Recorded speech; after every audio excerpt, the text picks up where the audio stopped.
over to the other semifinal game. I'm sure people hate the baseball conversation, especially when it comes to the Yankees. I'm just giving you a hard time there. It's fair. It's fair. We deserve it. We deserve it. I'm not against it. UConn and Miami. This line has not fluctuated, unlike FAU and San Diego State. UConn has been predominantly a 5.5-point favorite, maybe a little bit of VIG, depending on the book, but sitting minus 5.5 across the board. Total is at 149, 149.5, depending on the book. So where are you sitting at with UConn, Miami, shot quality-wise, Justin? And just for context here, I know some bettors and people in the Lines Discord are riding with me. I have a couple of UConn futures, some lower limit bets at 80-1, but predominantly UConn was filled up in my futures portfolio at 50-1. So any long, nice ticket. Any long-term stake for you here with this game, or how are you gauging it just single game wise? No long-term plays for me right now. Unfortunately, my two big long-term tickets were Tennessee and Texas. So I got some decent hedge money. You were at the Tennessee game, FAU. So you were at the Garden. What was that emotion like? You could feel it. You could feel like the air getting like pulled out of the lungs of that Tennessee team, just unable to get points up. The momentum was shifting. Everybody could feel it. The FAU fans were going nuts, had incredible representation. Honestly, they were going crazy. It was crazy to just feel that tide shift and to watch John L. Davis get big clutch bucket after clutch bucket, hitting big free throws. The whole place was going wild. Honestly, it was a blur, especially after, the Kansas State game and with Michigan State too. That one was crazy, watching Noel put up 19 assists, some awesome dunks. So I barely even I had to sit there and think about what I saw because it was such a crazy experience. But yeah, I don't know. This it's an interesting one here. I did at least get the hedge with when I saw FAU steaming back. I was like, all right, I got to put a little money on plus 180 here. Got it down, but my long-term bets are gone, which is okay. Again, we definitely got some profit out of them, which I'll consider a win. For this UConn game though, I honestly, we do see them winning. We have it 71.4 to 67.1. So if you're doing the quick math at home, that 149.5 total is where we are going to be setting our sights over at Shot Quality. Going to be going in for an underplay here. We like the defense to do some work in terms of finally getting a team that might be able to limit what Miami has done, especially on the boards.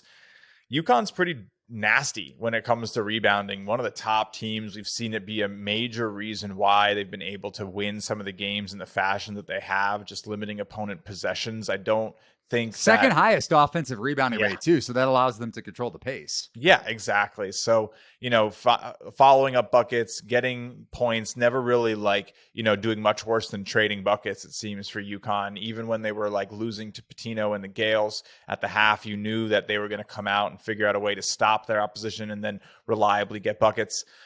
Miami, we probably at Shot Quality feel like the 3-point defense might be a little bit of a problem against this UConn team that has clearly shown they can get hot, that they are hot. They've been outperforming expectations, but reliably. So it's always that battle between, all right, expected scores might be lower if they were to shoot their average, but they haven't been shooting their averages at all. They are, locked in, hitting their shots. I think that, Miami's offense is scary for an under right now. They've gone to 80, 85, 90 points, it seems like, in every of their last 3 or 4 games. But this UConn team is just a different beast. I could see it really slowing down late as UConn kind of clamps it up. That's how I see it going. I like UConn a lot. I mean, I know they have a lot of market love too. Currently betting favorites, you get to lay a price for them to win the tournament right now. Odds-on favorite at this point. Crazy to have that in the Final Four, but that's just the respect they're commanding. Their performance has been elite. I think it's a fair thing to say that they should win the tournament right now, just based on what the profiles of these teams are on paper. But of course, game's not played on paper. But yeah, I like this one to slow down. I think 150 is a little bit high. And I think you're in a good spot to take it under because of the scores that have been coming in on Miami. Always good to think that betting results the way I play, I don't know if you're always standardized unit plays, but when you do play the same unit every time, it's a pretty binary result, right? Your losses have the same price every time. Your wins have the same price every time, assuming, playing -110, pretty available in college basketball.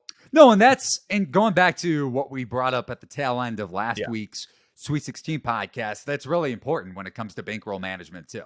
Yeah, but the nice thing is that the way that we kind of like to approach it is even if it does go over by 56, it won't go over 50 points, but if it goes over by 20 points, right, and it gets to 170, the thing is that we just see that such a larger side of this distribution coming in under the line. There are obviously cases where it could go well past it. But, more likely than not, we feel pretty secure putting our foot down and saying this is somewhere you should put a wager. Again, coming in closer to 140 for us. I think it could really slow down and just be a little bit of a different battle. Miami isn't going to be forced into this sort of last ditch hope type of playing that they had against Texas, where they have to hit these threes, come back, foul, missed free throws. All this stuff sort of had to happen, and the game really got slowed down. I think you could honestly see a UConn chokehold type of result where, it's just at the end of the game, it's UConn draining clock. Miami's still not able to get anything against the defense. Backdoor cover. Right. Waiting to happen. I know. My favorite side here, honestly, of the 4 units on the floor, though, is going to be the UConn defense. So that's why I feel pretty comfortable with the under, and I feel comfortable with UConn advancing. I don't know how I feel about laying it in terms of the points. It's probably a pretty big price on the money line, but if you want to bet on UConn, I would probably stay away from laying the 4 or 5 right now. Good stuff there.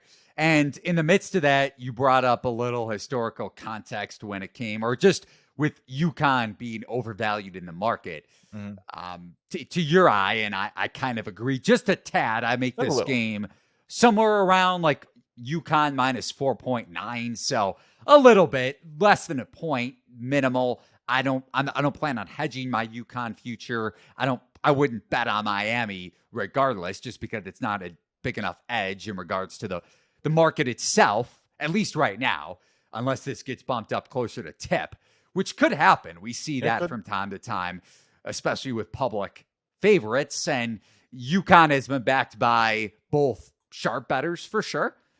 Not the sharp betting group that we saw earlier today with San Diego State, but still very much so along with the betting public, just because of their utter dominance. And you look at how they've completely blitzkrieg through this tournament, an average margin of victory of 22.5 points through their 4 games in the West region. Crazy. So far. Yeah.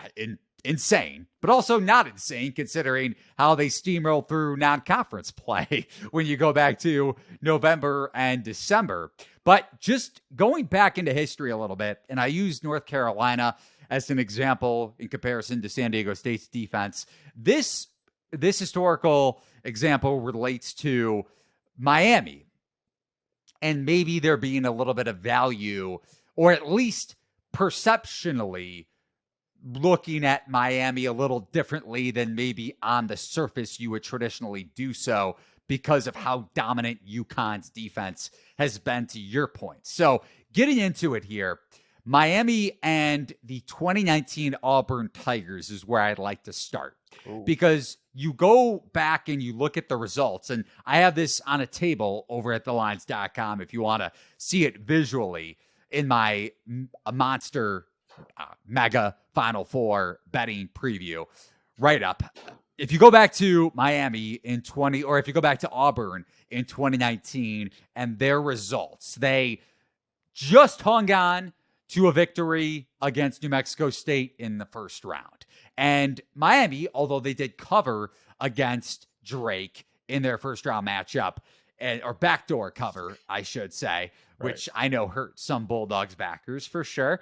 But they also, that was, Drake going scoreless in the final 5 to 6 minutes of that game. And the rest of the results kind of speak for themselves in terms of how eerily similar both of their profiles were outcome-wise over their first 4 games in the tournament. And then you also factor in that both teams were about even when it came to total rebounds on the glass at both ends of the floor, along with their defense, which allowed a 45% clip from the field entering the tournament. Now, that's, again, it's kind of similar to the notion that I mentioned with San Diego State. You do not want to say that a trend matters when you're comparing two teams or over the course of a 12 to 15 game sample size. That's not the point I'm trying to make.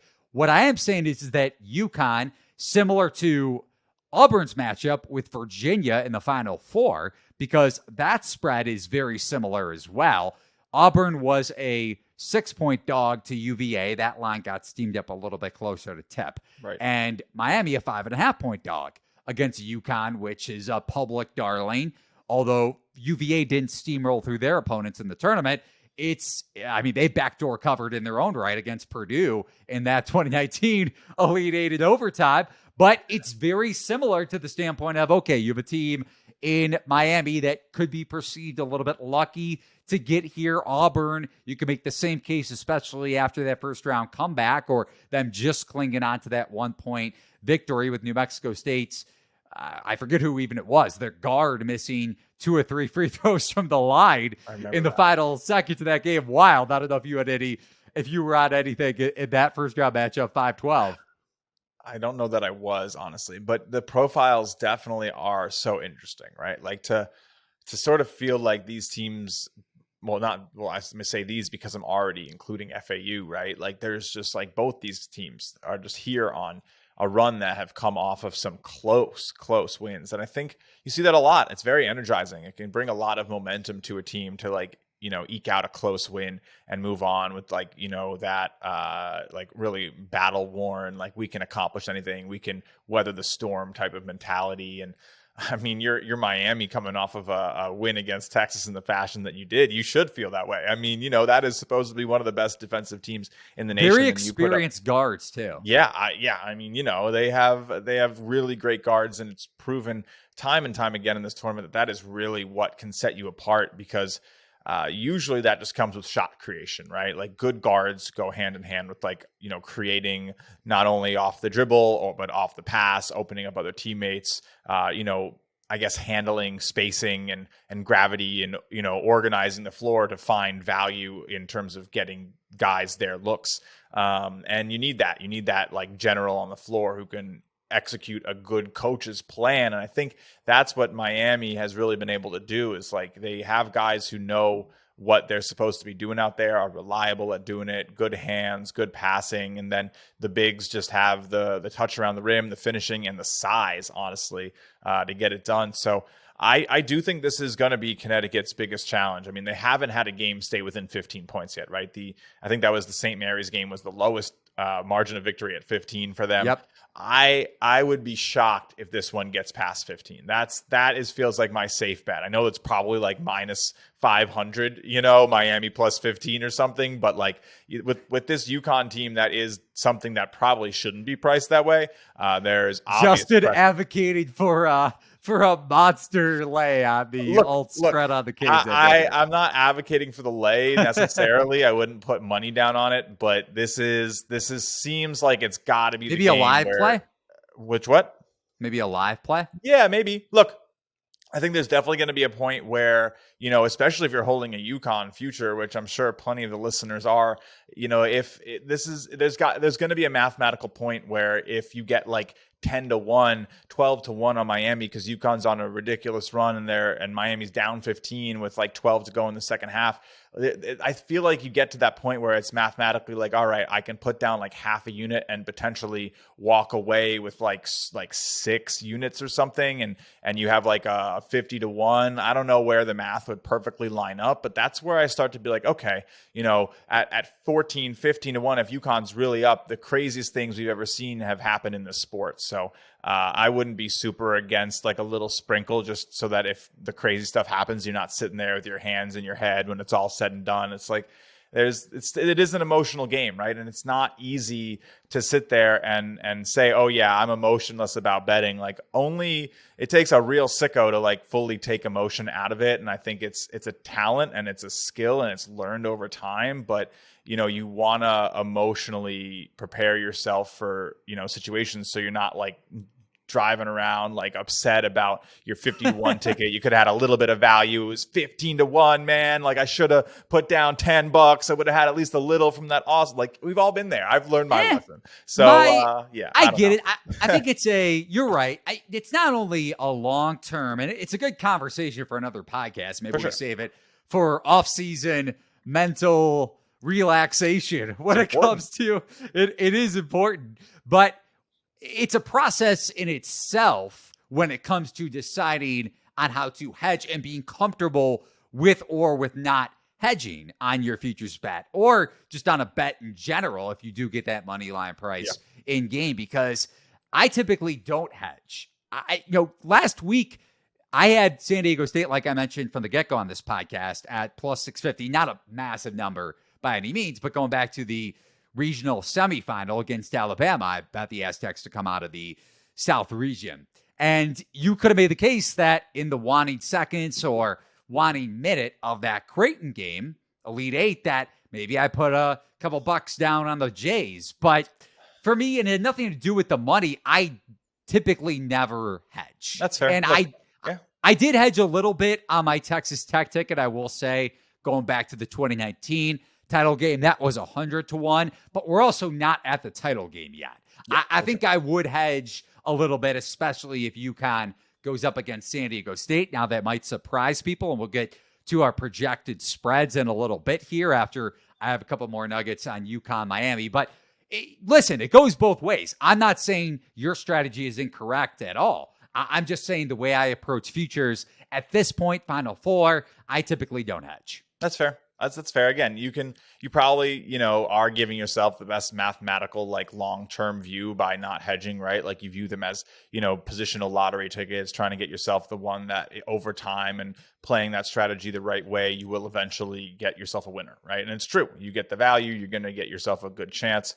The other side of it is sometimes you want to feel like you got a little bit out of it, right? And even if it's just that 1 unit back to keep yourself feeling a little sane, you don't want to lose money on a 50-1 that you brought to the Final Four. Like it's all like you bet personal, right? It's all people will ask all the time, like, hey, should I hedge this? And I'm like, okay, well, I got to ask you like the 10 questions about like your financial situation and how much. Here are the 10 commandments, right? It's just like hedging. It's individual. It is, and there's no like perfectly right way to bet for every single person. Like you get to develop your own strategy that keeps you in the game, that helps you win. That's the beauty of it. And, we all get to experience each other's methodologies to try to fine tune our own. I've learned a lot from people in this community, and I hope a few have learned a few things from what comes out of my mouth. So, well, what I did learn from your initial points about UConn and Miami is you're one of those unit pros, because you said unit about 5 or 6 times. No, I'm just messing around. It is a good way to contextualize it, because you know that there are people, and it doesn't matter even how much you bet when it comes, whether it's 3 figures, $100, or 5 figures, 10 grand. Unit shaming when it comes to the actual dollar amount is a big thing in the Twitterverse, or gambling Twitter, in the negative side, I would say, of the gambling Twitter space. So I definitely don't blame you for taking that approach. But going back to UConn's defense here, a couple more points, and then if you want to rally off anything else before we get to our championship game projections for the 4 potential matchups. Like you said, if this game is played in the half court, definitely favors UConn. UConn limits threes exponentially. They were top 5 among teams entering the tournament when it came to opponents' 3-point attempts per game allowed. Miami, granted, they rank, I want to say, bottom 110, bottom 120 in 3-point attempt rate, but they do have a top 43-point efficiency across college basketball. We brought up the Canes guards, very experienced, similar to that Auburn team with Bryce Brown and Jared Harper. You have Isaiah Wong, who was on last year's Canes Elite Eight team. Nigel Pack, who is an experienced guard, even though he just joined Miami off of that monster NIL deal. Shout out to Pack getting paid, literally in the offseason. And Jordan Miller, Poplar, who I think has been there for a stretch too, and Omir, who is a very experienced big, and honestly very underappreciated when it comes to finishing against more sizable bigs in terms of the opposition, whether it's Adama Sanogo, I don't know, that might be a tough matchup against Donovan Clingan, but at least Sanogo, I think he might have a little bit of success in the half court, or at least when it comes to his points prop. I think he's sitting at around 11 and a half. And the other thing to note too with Sanogo, just overall, this isn't any sort of a joke, and whether it comes to the individual himself or when we're bringing this up contextually in terms of his potential performance against Miami, Adama Sanogo is, going to be celebrating, or has been celebrating, Ramadan throughout March Madness, or at least over the last couple weeks. And Ramadan, I believe, officially ends at sundown, which is theoretically a couple hours before this game tips off. And it should actually be a little bit later after that in terms of the actual game time, because this game, the second leg of the national semifinals, will typically get pushed back just because, especially if San Diego State and FAU is close, like the point spread indicates, although shot quality projects a little bit more of a San Diego State getting a more comfortable win in that regard. But I do just want to say, playing devil's advocate to everything we've noted for UConn, dominant on the glass, dominant interior defense, and Miami wants to get to the rim in the half court, although they might have a little bit of advantage in the mid-range, a much better mid-range shooting team, even though Arkansas relied on it much more so than it does with any other attribute when it comes to their profile in the half court. Miami can score in half court and is more efficient in that regard, whether it's with Isaiah Wong or Nigel Pack off the dribble. But UConn turnovers has yet to be exploited yet in the tournament. And this is something I touched on with John Murray on my podcast earlier in the week when we were breaking down the Final Four, very surface level, just because it was so early in the week. But UConn ranks, I want to pull it up here because I broke it down in my Final Four piece, bottom 135 across college basketball in turnover rate. And we've yet to see that get exploited. I believe the only team that did it on paper was St. Mary's, but just because of how good UConn's offense efficiency-wise was in transition in the second half against the Gales, didn't really come into play in terms of that game being closer on the box score for the final score result. If Miami can force turnovers, and they forced the fifth highest turnover percentage in ACC play, Isaiah Wong will get after it, Poplar especially in that category, then to your point, a team that hasn't faced adversity yet, we don't know how they're going to react when it comes to their mental game state. But for Miami to have a chance to cover this game, if it's not on a backdoor cover, they've got to speed up the tempo a little bit, especially off of those live ball turnovers. Yeah, no, I think what you're saying with the turnovers is really key. Miami's transition is actually really efficient. I think that's one of the best chances they have to get some easy buckets and keep Connecticut from running away on them, right? And it might be creative off of misses, it might be creative off of steals, but I think they got to try to shoot in the beginning of the shot clock if they want to have any success. And maybe it's my play on the under that lets you know that I don't think they're gonna. I think it's gonna be really tough. But if they are going to be successful, my cat is kicking my camera as I try to talk. If they are going to be successful in this game, that's what it's really going to look like to me. Like, it's going to be efficient transition plays, getting easy looks at the rim off of broken plays, off of, long rebounds, just being ready to sort of run, not necessarily crashing the defensive glass, taking a couple risks, trying to leak out. Like, that's what you're going to need to do against this UConn team to keep their defense kind of honest, right? Because if they're crashing the offensive boards, you're in big trouble, right? If they don't feel like there's a risk there and they can just, send everybody at the offensive glass and you're not pulling down those rebounds and not making them pay for it, it could get ugly and out of hand quickly if they're converting second half points and, not having many possessions end with a 0. And that's just, it's simple, right? I feel like a bowling coach, like, get out there and stop them from scoring. But it's kind of the truth. Like, it is really going to come down to, like, Miami generating easy looks from defense. If UConn tends to get what they want, it's going to be hard for anybody to just match them because their defense is also really good. While, Miami maybe has a little bit to worry about, especially with their 3-point shooting defense.